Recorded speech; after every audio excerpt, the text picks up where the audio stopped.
Hey, it's VJAY, and I hope you're having a Beatle day. And look what we got here. Let It Be Naked.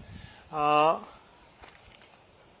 very rare, and this is one of the albums in my collection that I am extremely pleased to have.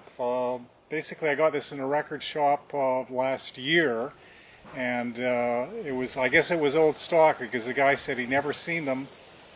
And tracks on the record include Get Back, Dig a Pony, For You Blue, The Long and Winding Road, Two of Us, I Got a Feeling, One After 909, Don't Let Me Down, I Me Me Mine, or just I Me Mine, Across the Universe, and Let It Be. That's on a 12-inch. And then also included in this package is a 7-inch disc, and it's called Fly on the Wall. And it's a unique insight in the Beatles at work in rehearsal in the studio during January 1969. Also included in this Let It Be Naked album is a photo book. Fantastic. Anyways, peace out. Cheers from Canada. Yeah, yeah, yeah.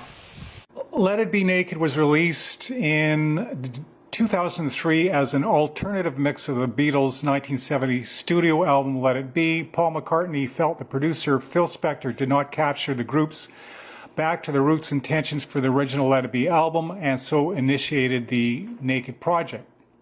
Naked is mostly new mixes of Let It Be tracks, removing the majority of Spector's orchestration and studio chatter.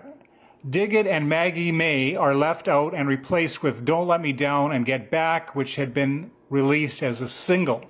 The album is presented in a form which Paul McCartney considered close to the original artistic vision and the rock and roll sound of the early Beatle years, rather than studio tricks and overdubs.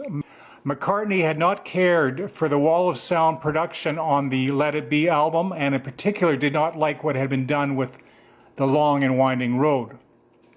Before his death, George Harrison gave his blessing for the Naked project. John Lennon's view on the project might have been different, since he had appreciated Spector's work and said that Spector had made something out of a load of badly recorded shit.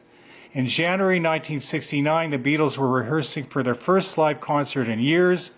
It was filmed for a TV special and album. The original title for the project was Get Back. By the time the sessions had ended, the Beatles had little tolerance for each other, and the project was shelved. After more than a year and a half, the project was only two unfinished versions of an album, which had been compiled by engineer Glenn Johns. Phil Spector was brought in by the Beatles manager Alan Klein to complete Let It Be.